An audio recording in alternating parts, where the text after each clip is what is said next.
ఎప్పుడు ఒకే రకమైన వెజిటేబుల్స్ కాకుండా ఇక్కడ ఇట్లా మిక్స్డ్ వెజ్ కర్రీ చేసుకుంటే చాలా టేస్టీగా ఉంటుంది.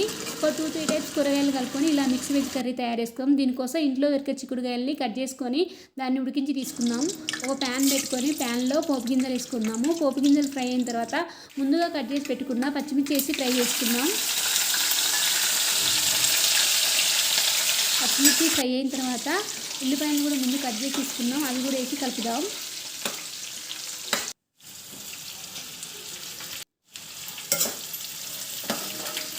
మిక్స్ వెజ్ కర్రీ కోసం మనం వంకాయలను కూడా కట్ చేసుకొని ఉప్పు నీళ్ళలో వేసుకుందాం. అవి కూడా దీంట్లో పోపులో వేసుకుందాం. ముందుగా పోపులో అవి ఫ్రై అయిన తర్వాత ఉల్లిపాయలు ఫ్రై అయిన తర్వాత దాంట్లో పసుపు వేసుకుందాం.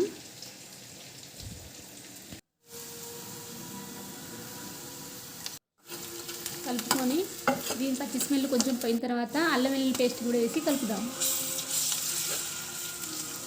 ఇది కొంచెం ఫ్రై అయిన తర్వాత దీంట్లో ముందుగా కట్ చేసుకున్న మన వంకాయ ముక్కలు ఉన్నాయి కదా అవి వేసి కలుపుదాం.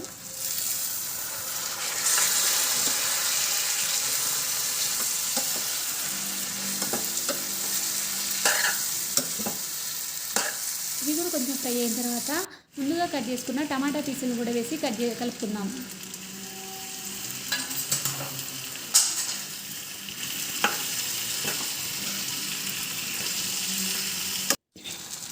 సరిపడా సాల్ట్ వేసి కలుపుదాం.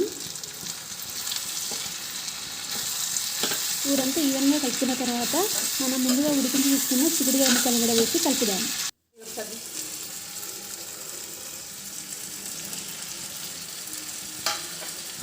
ఈ టమాటా ముక్కలు కానీ వంకాయ ముక్కల ఫ్లేవర్ మొత్తం కూడా ఈ చిక్కుడు గింజలు పట్టే విధంగా కిందికి పైకి ఈవెన్గా మంచిగా కలిపి తీసుకున్నాం. ఇంకా ఇలా ఫ్రై అయిన తర్వాత దీంట్లో ధనియాల పొడి వేసి కలుపుకున్నాం.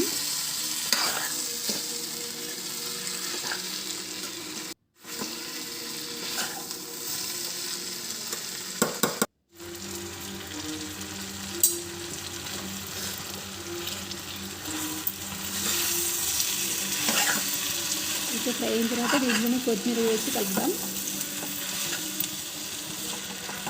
Mixed veg curry very very tasty different taste ఉంటుంది ఫ్రెండ్స్. ఇలా ట్రై చేసి చూడండి.